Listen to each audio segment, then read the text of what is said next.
America isn't the only country that deploys drones to spy on its enemies.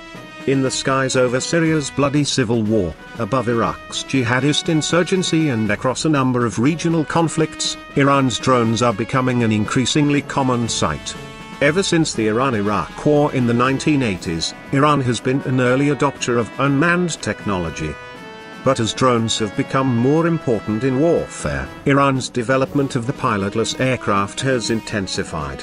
Iranian officials' penchant for showing off fake new weapons can make it hard to separate the fact from fiction about what Tehran's drones can do.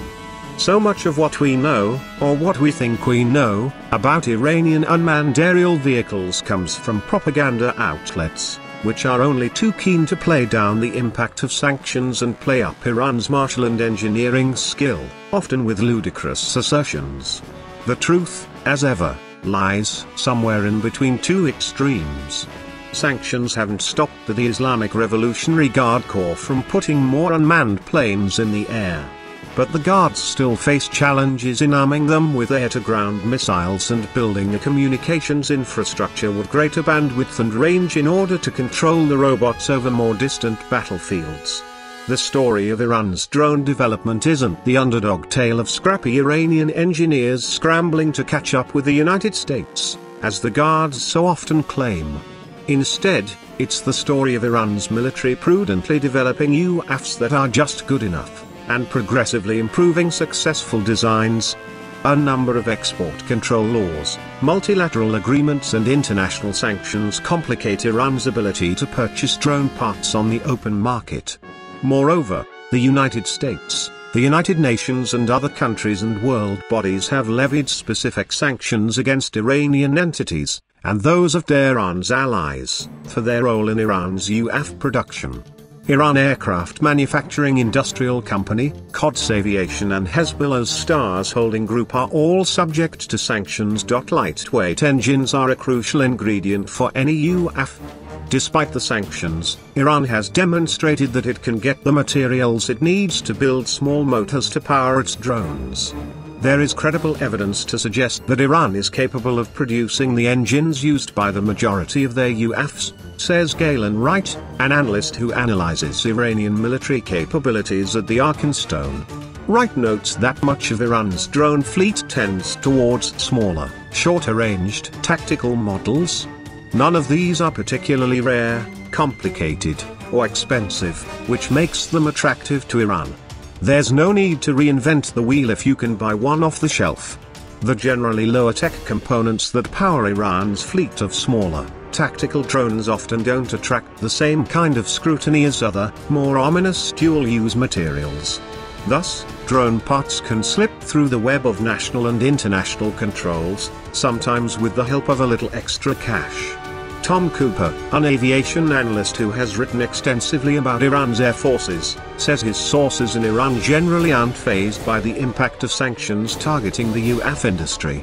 Everything necessary we do not manufacture at home is easily available by means of arms brokers and middlemen, just 3 times more expensive than normal, Cooper says one of his sources told him. European engines, particularly from Germany's Limburg Flugmotor, frequently appear on Iran's drone shopping list. US State Department cables from the late 2000s, published by WikiLeaks, reveal that American diplomats warned their foreign counterparts about Iranian front companies trying to obtain Limburg 550 engines, among other models, and ship them to Iran Aircraft Manufacturing Industrial Company with faking shipping labels. More recently, prosecutors in Germany have charged 2 men, Ayman L. and Davud A. with seeking to buy Limburg engines for Iran's Babel 3 drones. The Missile Technology Control Regime, which restricts member country sales of certain missile and UAV technologies, doesn't cover the engines. But Ayman and Davud allegedly ran afoul of Germany's national restrictions on trade with Iran, which requires government approval. In public, though, Iran prefers to assert an indigenous ability to develop its drones. In 2009, Iranian media began running claims that Mido, a domestic company, was now capable of making indigenous UAV engines comparable to those Iran has imported from Europe. including a 25 horsepower model similar to one Limbach makes. Meadow's website, now defunct, later advertised engines with descriptions seemingly copied and pasted from Limbach's product line, from the specifications down to the model numbers. Iran watchers have noted that the engine from Anubable 3 crashed in Syria bears a strong resemblance to one advertised by Meadow. Iran's engine development claims are hard to evaluate, but the IRGC appeared to mark a milestone in its drone production when it rolled out the Shahed 129 drone in late 2012. Up until then, Iran's drone fleet mostly included smaller aircraft with short range and endurance. IRGC minders claimed, but experts have been unable to independently verify, that the larger Shahed can fly for 24 hours straight. For future drone production, the IRGC has signaled that it's interested in building more powerful drone engines at home. In 2012, Iran's Aviation Industries Organization claimed to be capable of producing turbofan engines. And last year, Iran's defense minister emphasized the need to shift to jet engines from the simple piston engines Iran's agents have been sneaking from Europe. Wright notes that Iran likely has a turbojet capability, as evident in its longer-range Kara UAV. But Iran's ability to make turbofans is less clear. There's been talk since at least 2012 about producing turbofans, but there's not a whole lot of evidence one way or another yet, Wright says. Making drones that can fire guided missiles appears to be a more difficult feat for Iran's aviation industry. During the Iran-Iraq War, Iranian forces equipped early versions of the Mohajer UAV with RPG-7S rocket-propelled grenades. More recently, Iran claimed that its turbojet-powered Kara drone could drop bombs as well as fire a type of homebrew guided missile called the Sadid. Up until this point, much of Iran's drone strike capability comes from engineers packing the vehicles with explosives that detonate once the robot crashes into a target. When Israel shot down one of Hezbollah's Anubable drones during the 2006 Israel-Lebanon war, investigators found 30 kilos of explosives in the wreckage. But at the Shahed's media debut, IRGC officials made sure to tell reporters the plane could carry 8 Sadid missiles. Footage aired on Iranian television at the time showed a Shahed in flight firing a projectile.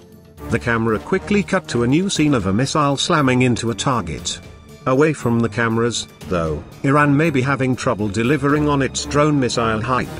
Shahed 129 was supposed to get armaments in form of Sadid air-to-ground missiles, but research and development of these cannot be completed, says Tom Cooper. It's because of items Iran can't obtain due to US sanctions. Imagery from the conflicts in Syria and Iraq tends to support the idea that all might not be well with Sadid production.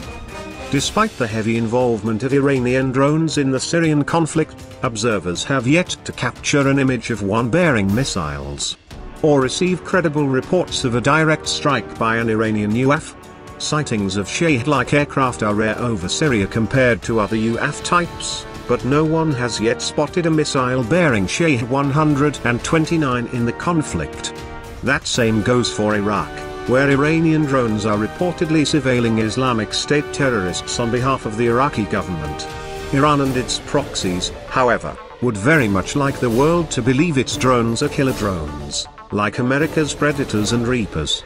In early 2014, Iraq's Sayyid al-Haq armed group released a video purporting to show militia members directing a Shahed 129 missile strike against Islamic State targets in Iraq.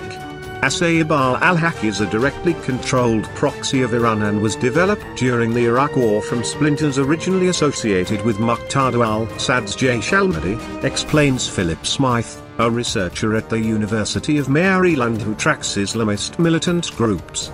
Closer analysis, however, reveals the heavily edited and stylized video to be a forgery. The footage of missile strikes is actually from videos released by the Iraqi Ministry of Defense showing its manned aircraft striking Islamic State with American-provided Hellfire missiles.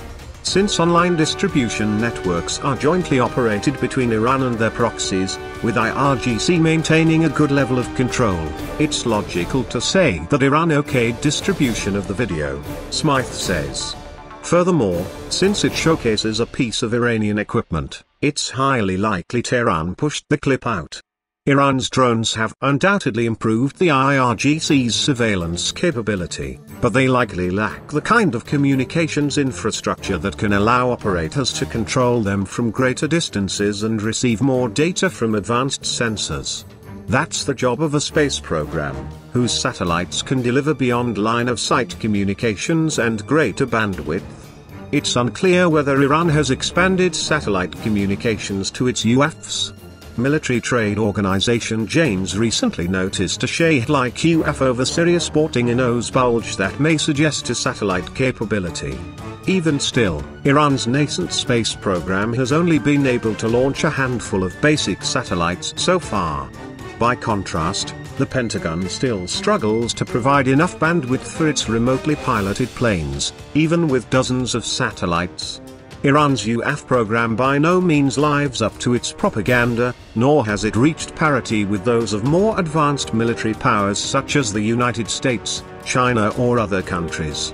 Nonetheless, Tehran's drones have demonstrated a respectable capability given the limitations of sanctions and international isolation. And they need not be on par with more advanced American robots in order to be of value. Iranian drones scouting for targets in Syria have proven all too lethal to the innocent civilians and rebels whom they help target. Witnesses there often report the presence of Mohajes and Abables directing more accurate rocket and artillery fire onto their positions, filling in for Syria's beleaguered air force. As the US Defense Department's annual report on Iran's military power points out, unmanned technology is a relative bright spot for the Iranian Air Force, which struggles to maintain its manned fighters amid sanctions. Aside from sanctions, the disorganization of Iran's domestic weapons industry can also work against the Islamic Republic's drone progress. Judging from other aerospace projects, however, the biggest challenge might not be any specific engineering or design problem, but organizational management, Wright says. Industrial projects of all sorts, not just those in the defense sector, are often beset by a lack of coordination, compartmentalization and parochial interests of this or that development team. There's no telling whether or not or to what degree this affects the various subsidiaries of the Iran Aviation Industries Organization, or external bodies like the IRGC's research agencies, Wright continues, but it's something to keep in mind. Cooper agrees. Iranians are generally lacking industrial management skills and corruption is so endemic that, although they have the capacity, know-how and technology, they simply can't organize. As for the future, Iran's military is likely to maintain its focus on expanding and improving its unmanned fleet. To that end, Cooper says that his Iranian sources tell him that Iran's Defense Industries Organization plans to roll out a UAV-related surprise in September.